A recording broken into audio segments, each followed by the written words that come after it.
O 58% dos 855 ciclos de formación profesional ofertados para o vindeiro curso en Galicia complétanse na primeira adxudicación de prazas pechada pola Consellería de Educación, Ciencia, Universidades e Formación Profesional que dá dereito á matrícula.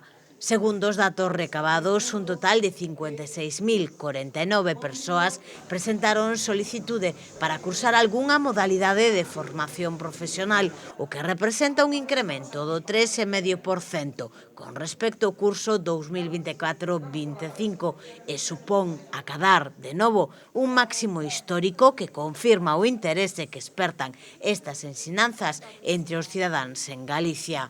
O incremento máis acusado concéntranse nos másteres de formación profesional, que medran un 28,8%. En segundo lugar, atópase a formación profesional básica, cun crecemento do 13,6%.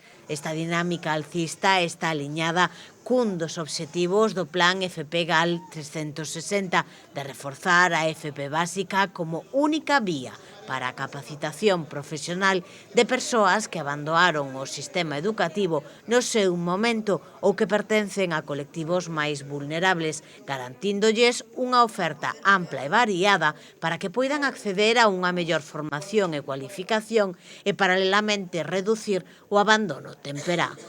Entre os ciclos máis demandados atópase o da familia da sanidade, onde o 100% das prazas xa foron cubertas nesta primeira adxudicación.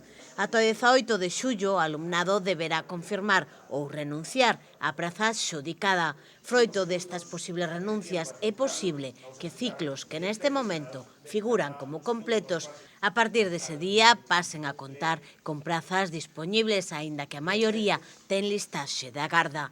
A segunda adxudicación de prazas será o día 22 e a terceira o 29, logo das tres adxudicacións que este ano por primeira vez se concentran en xullo, co fin de axilizar o proceso. Do 1 ao 26 de setembro seguirá aberta a adxudicación continua desde os propios centros educativos naqueles ciclos formativos onde queden prazas vacantes.